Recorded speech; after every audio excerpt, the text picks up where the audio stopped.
belum terang, masih ada gray area, belum pudar karena masih ada saksi yang belum diperiksa.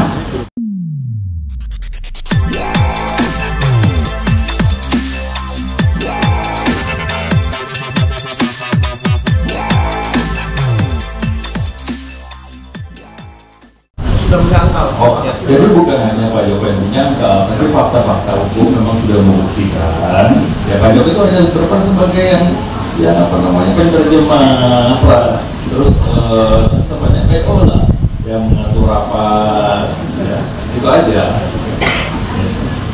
Nah, terus menyebut masalah minimal.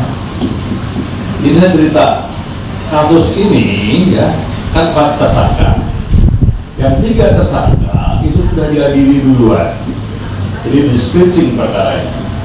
Ini anehnya biasanya perkara switching itu tetap diadili dalam perkara pemeriksaan yang sama biasanya, tanggalnya harinya sama. Tapi ini berbeda. Jadi yang 3 sudah berjalan duluan, yang 3 sudah diputus, Pak Joko baru mau mulai. Ya. Ada yang lucunya bahwa Pak Joko itu di dalam berkas skripsi di sana kan statusnya sebagai saksi, ya. Tapi di sana sudah dihukum, sudah dihukum dalam perkara yang switching itu, dihukum suruh membayar uang pengganti. Nah, uang pengganti kan berarti bicara soal nilai. Nah, di dalam berkas yang 3 sana, nilai kerugian negaranya itu hakim mengatakan terbukti adalah berupa utang setoran modal seberat 36.000 euro, terus uang kas dan piutang lancar. Itu dianggap kerugian negara, aneh gitu loh. Jadi maksudnya begini, tadinya kan ini dikelola PDAM, ketika perjanjian ditandatangani, beralihlah dari PDAM pada perusahaan joint venture yang dibentuk ya, yaitu PDAM Manado. Nah, yang diserahkan itu kan aset, uang kas, plus tagihan-tagihan lancar. Nah, uang kas ini dan tagihan lancar itu dianggap kerugian negara, kan aneh. Padahal itu kan bukan uang keluar, masih dikelola untuk diteruskan kan, gitu. Ya, jadi nilainya 936.000 euro plus uang gasnya berapa? 100 juta ya? 2 juta. Terus ada tagihan lancar 1,9 miliar. Gitu. Nah, ini harus dikembalikan katanya kepada 4 orang. Kan lucu. Utang negara yang utang. Gitu. Ya, itu ketika bicara nilai. Ya. Nah, lucunya lagi di dalam berkas perkara Pak Joko, ya ini kan kalau sudah tuntutan, sekarang tinggal nunggu putusan. Di dalam tuntutannya tidak bicara itu lagi, bahwa itu kerugiannya harus dibebankan oleh Pak Joko semua, kan aneh. Ada 2 putusan gitu. Nah, putusan yang sana sendiri dan 3 sudah dilakukan tahap banding. Di dalam putusan banding dikatakan tidak ada kerugian negara, jadi tidak ada uang yang karena dia tidak menikmati, tidak ada hukuman uang pengganti. Karena terbukti tidak menikmati, bagaimana mengembalikan uang pengganti? Padahal pasal 18 Undang-Undang Tipikor mengatakan bahwa uang pengganti itu berkaitan dengan berapa nilai yang dinikmati. Kalau terbukti dia menikmati 1 juta, ya hukumnya 1 juta, kan begitu dalam undang-undang ini. Ini tidak ada kerugian dan tidak menikmati kok di hukum uang pengganti. Ini di dalam putusan pengadilan tinggi di dalam berkas yang 3 orang. Dan di dalam berkas yang Pak Joko ini masih muncul tapi dibebankan sama Pak Joko, kan aneh gitu nilainya. Ya. Jadi nilai 936.000 itu berupa utang PDAM pada Belanda gitu. Nah, sebetulnya ya di dalam perjanjian cooperation agreement sendiri itu utang udah bukan utangnya PDAM, tapi utangnya PT Air. Karena dalam pasal 9 artikel 9.5 dikatakan bahwa utang setoran modal untuk selanjutnya pokok dan bunganya akan menjadi kewajiban PT Air Manado. Kenapa demikian? Karena ketika tanda tangan perjanjian kan PDM sudah tidak aktif, yang ada adalah PT Air Manado. Jadi wajarlah PT Air Manado yang menyelesaikan utangnya. Gitu. Artinya bahwa sebetulnya tidak ada kerugian negara, tidak ada utang PDAM, ada utang PT Air Manado. Itu salah satu ketidakcermatan jasa. Jadi rekayasa dipaksakan gitu loh. Ya, itu jelas dalam pasal 9 artikel 9.5 bahwa utang PDAM untuk setoran modal untuk selanjutnya akan menjadi kewajiban dari PT Air Manado. Nah kalau seperti itu mana ada kerugian negara? Jadi artinya dalil yang dipakai oleh penyidik melalui BPKP yang mengatakan bahwa utang menjadi kerugian negara, utangnya juga ada, ya kan? Ada sih apa upaya kuasa hukum yang sudah dilakukan. Lalu nanti kedepannya bakal melakukan apa? Langkah hukum apa selanjutnya yang akan dilakukan? Langkah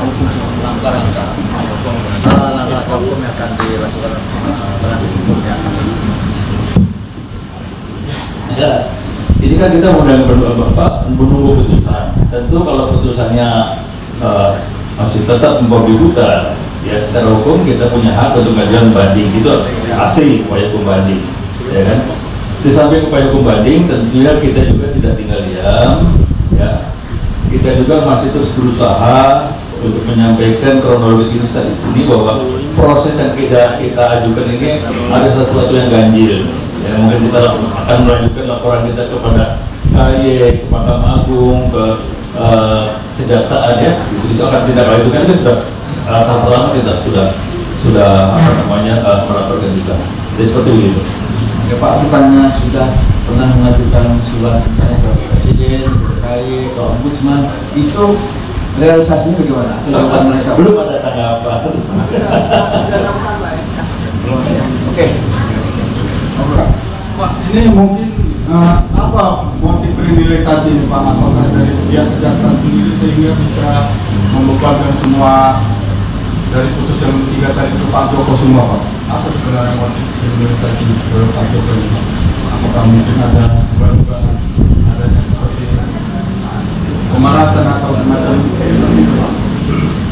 Begini ya, kalau saya baca-baca dari pada kesempatan sidang pra peradilan, saya pernah berkesempatan membaca alat bukti, ya alat bukti berupa gelar perkara. Di dalam gelar perkara itu adalah pendapat si A, si B, si C, jaksa A, jaksa B, macam mengatakan Joko ini begini. Jadi dari situ sudah kelihatan, ya menganggap Joko itu adalah sebagai aktor intelektual yang merugikan, gitu loh. Ya. Nah, mereka menggunakan fakta-fakta hukum yang ada, ya, untuk menjustifikasi. Contohnya, ketika Belanda sudah putus asa, dia bisnis dengan PDAM, kok rugi terus? Tiap tahun rugi terus, sementara di negaranya sudah ada kebijakan baru, dia tidak boleh lagi investasi lagi, masukin pinjaman lagi kalau ini rugi melulu. Ya, akhirnya dia pull out. Kalau dia pull out sesuai undang-undang, dia harus jual sahamnya dong. Dia harus tawarkan sesuai undang PT, dia harus tawarkan kepada partnernya, yaitu kepada PDAM. Sudah pernah ditawarkan, PDAM kami mau mundur, ini sahamnya mau kami saya tawarkan pada Anda, ya sekian, bahkan bukan Rp1. PDAM tidak mau, gitu loh. Tahu karena bahkan ada tadi yang investor masuk nggak jadi, karena semua batal-batal akhirnya ditawarin ke Pak Joko. Pak Joko ini ambil alih saham ini nanti masuk tagihan-tagihannya dikasih kuasa lah untuk nanti tagihan utang-utang segala macam. Gitu loh. Nah, berdasarkan ini kemudian kan Pak Joko menjadi pemilik pemegang saham 51%, ya kan? Dapat limpahan dari Bandar. berdasarkan peristiwa hukum inilah yang Pak Joko itu dari awal sudah merencanakan pengen masuk PDM. Itu yang ada, gitu loh. Kalau orang dari awal, ini tercermin dari pertanyaan-pertanyaan jaksa pada saat di BAP, gitu loh. Jadi kerangka berpikirnya, justifikasinya yang kasar begitu, kok aneh gitu loh. Ya, harusnya kan kalau kita berpikir berdasar fakta-fakta hukum yang ada, jangan menafsirkan yang enggak. Nah, dengan ada fakta hukum seperti ini, Pak Joko menguasai saham berdasarkan perjanjian juta di Panonton, semua dilakukan sesuai dengan peraturan undang-undangan yang ada, sudah sah, sudah didaftarkan di BKPM. Nah, ini dianggap Pak Joko ingin menguasai ini dari awal, gitu, ya. Apalagi dia karena Pak Joko nagih juga, ya juga akhirnya seperti itu dianggapnya sebagai aktor intelektual, begitu tadi. Masih ada. Artinya sebagai pakar hukum atau melihat dari kacamata hukum seorang pakar hukum, berarti ini ada permainan dari hukum, aktor dari permainan dari aparat hukum. Ya jelas ini ada rekayasa. Ya rekayasa itu dalam bentuk penerapan hukum yang dipaksakan, gitu. Ya, membabi buta. Kenapa? Contoh aja, kita kalau usah jauh-jauh, kita dalam berkas perkara. Dalam berkas perkara kan ada fakta-fakta hukum persidangan, ada keterangan saksi-saksi. Jadi dalam fakta hukum persidangan, dalam keterangan saksi-saksi ya, fakta hukum persidangan itu diambil dari keterangan saksi-saksi. Dari situ tidak ada satu kata pun yang mengatakan bahwa Pak Joko yang bikin perjanjian, Pak Joko sebagai inisiator. Tapi di dalam tuntutan kok bunyinya seperti itu. Dasarnya apa? Gitu loh. Jadi ini dasarnya hanya mendasarkan diri dari dakwaan yang ada. Buat apa dakwaan dikomplikasi jadi tuntutan? Artinya dakwaan berubah jadi tuntutan setelah disesuaikan dengan fakta-fakta hukum, gitu loh. Ini hanya copy paste aja. Jadi buat apa kita sidang? Nggak ada artinya, gitu loh. Ya, itu kan jadi dengan proses persidangan pun udah banyak keganjilan. Dari awal pun saya sudah merasakan Pak. Ya, ingat kita mengajukan pra peradilan. Secara hukum, pra peradilan itu dilakukan apabila kita bisa membuktikan adanya pelanggaran terhadap due process of law. Ada proses administrasi. Bukan bicara minimum alat bukti, tapi kita persoalkan bagaimana cara memperoleh alat bukti itu benar atau tidak. Itu yang diuji di pra peradilan. Kita sampaikan bahwa terjadi pelanggaran terhadap due process of law. Contohnya, terbukti nyata ini bahwa penetapan tersangka tanggal 3 Februari tahun 2022 ya, penetapan tersangka, sprindiknya tanggal 10 Februari. Itu kita sampaikan nyata, itu kan tak perlu pakai penafsiran lagi, cukup nyata ini tanggal segini terjadi proses pelanggaran sebenarnya gitu. Apa kata majelis hakim? Proses minimum alat bukti sudah terpenuhi, tidak ada yang salah. Kalau Pak, kita berhadapan dengan cara berpikir seperti itu, bagaimana hukum ini bertegakkan? Ini yang nyata-nyata data, surat yang tidak perlu pakai penafsiran, dibaca sudah benar itu. Ngeri kan? Dari situ pun kami sudah mulai waspada, kita harus berhadapan dengan, karena logika nalar hukum kita tidak seperti itu. Ini adalah persoalan-persoalan perkataan biasa, kok bisa jadi pidana, bisa jadi korupsi atau lagi. Gitu jadi persoalan. Terima kasih. Ada tambahan? Ya, makasih. Saya Agus dari pos berita-kota.com. Yang pertama, untuk proses sidang Pak Joko ini saat ini masih berjalan, Pak ya. Lokusnya di PN. Iya, benar. Dan kalau nggak salah tadi tinggal putusan hukum ya. Tinggal putusan. Kalau boleh tahu berapa putusan yang 10 tahun sudah. Oke. Yang kedua, sejauh mana pihak keluarga dari Pak Joko atau lawyer beraudiensi dengan wali kota setempat yang sedang memimpin saat ini, atau justru beliau lah yang mengkondisikan ini.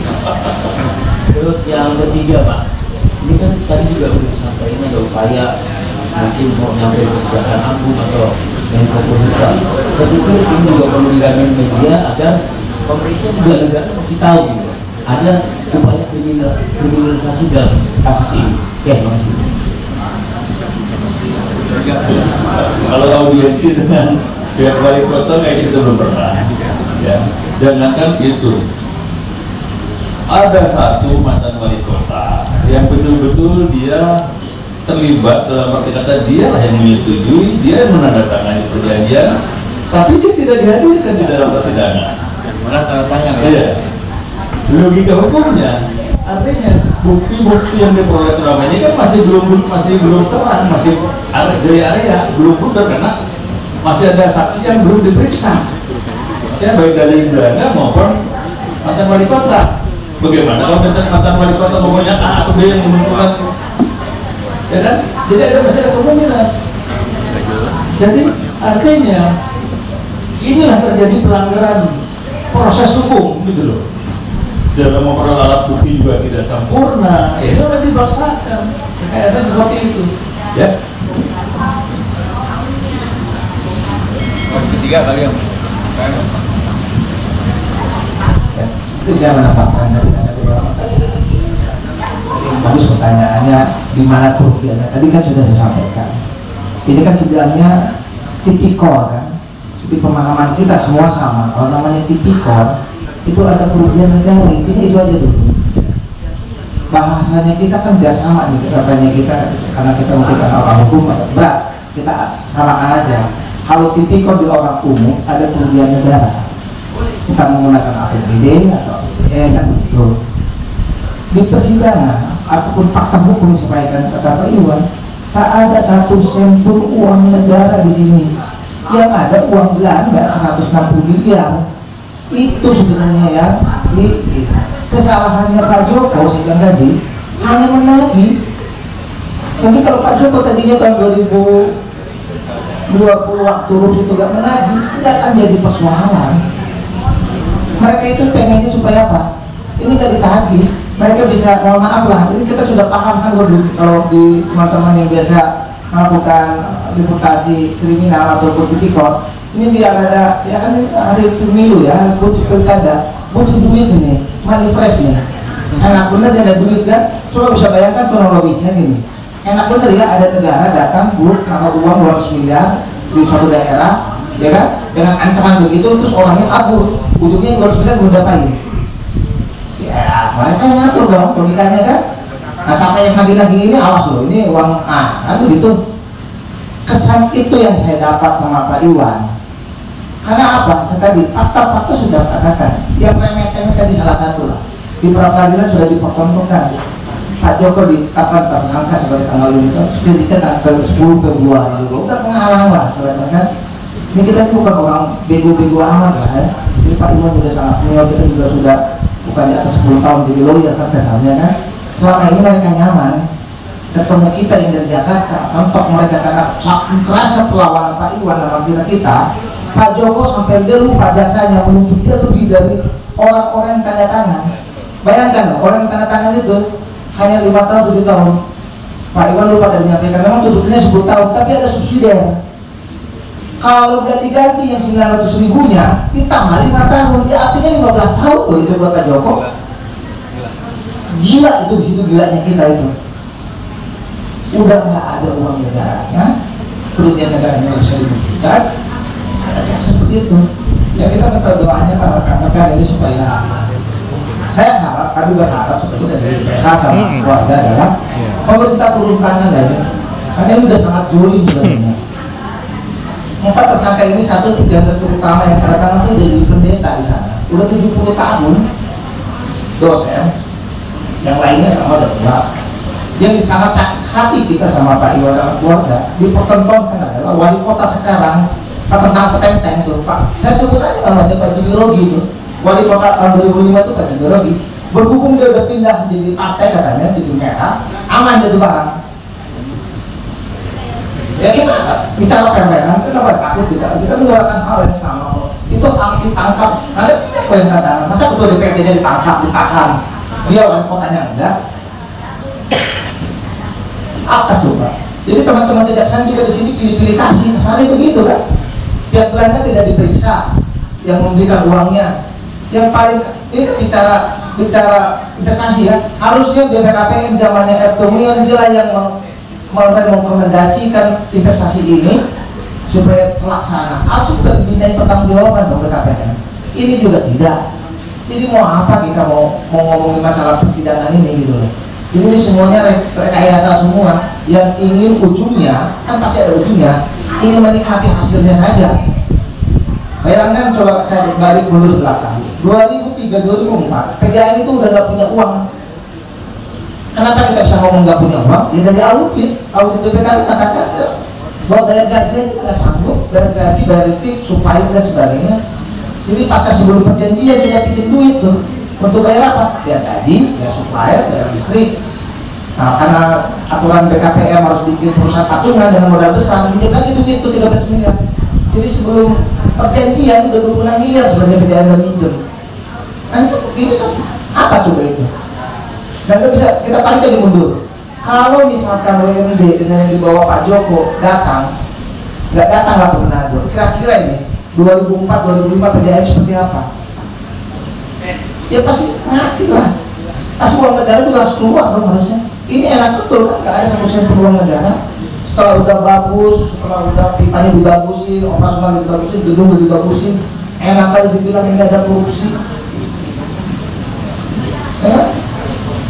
Direktur sekarang yang saya maksud ya, karena direktur yang lama sih oke aja, nggak problem gitu kan. Itu mungkin yang sebagai tantangan penegasan yang disampaikan oleh Pak Iwan.